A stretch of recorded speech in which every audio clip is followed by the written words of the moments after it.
my students. Okay, today I have something really fun planned for you.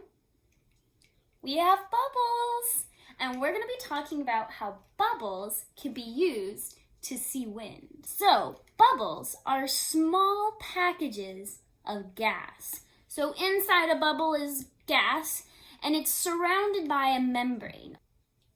So you can see a bubble is a thin membrane of soap solution, and it's really light and it moves really easily. I'm just moving my hand, just a little bit, and it's filled with gas. And bubbles are made with soap.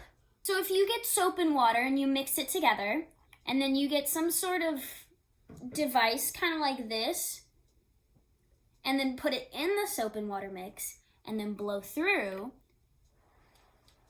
you'll get bubbles.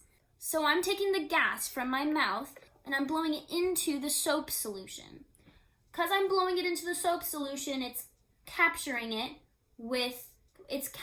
my gas from my lungs in the little soap solution.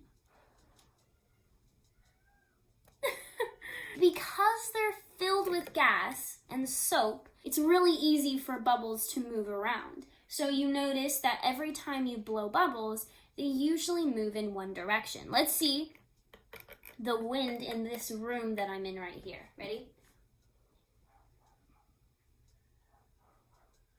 So you can see there's not a lot of wind because the bubbles went straight down. But I wonder how that would change if we went outside. So here I am outside, and you can see the bubbles are floating all over the place, but every once in a while you'll see they move really fast in one direction. That's because the wind is blowing them that way. So if you see over here, I move off screen to show you how fast some of the bubbles were moving because of the wind. And so they were moving really quickly to the right of the screen.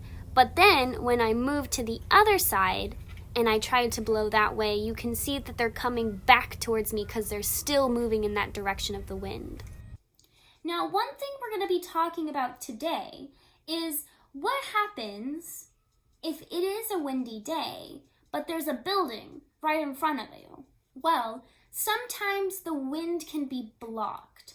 So, if the wind is coming from this direction, and I'm right here, but there's a building right in front of me, am I going to feel the wind coming through? Well, maybe not so much, because if this wasn't just a paper, but a building, if this building is blocking the wind from coming to me, then I can't feel the wind. So, sometimes you have to move away from the building to then feel the wind. If there's mountains, they can block the wind. So depending on where you are, it might be more or less windy. So my challenge for today is see if you can make bubbles and record yourself figuring out the direction the bubbles are going because of the wind. So that's my challenge, and if you can, send it to me and let me know.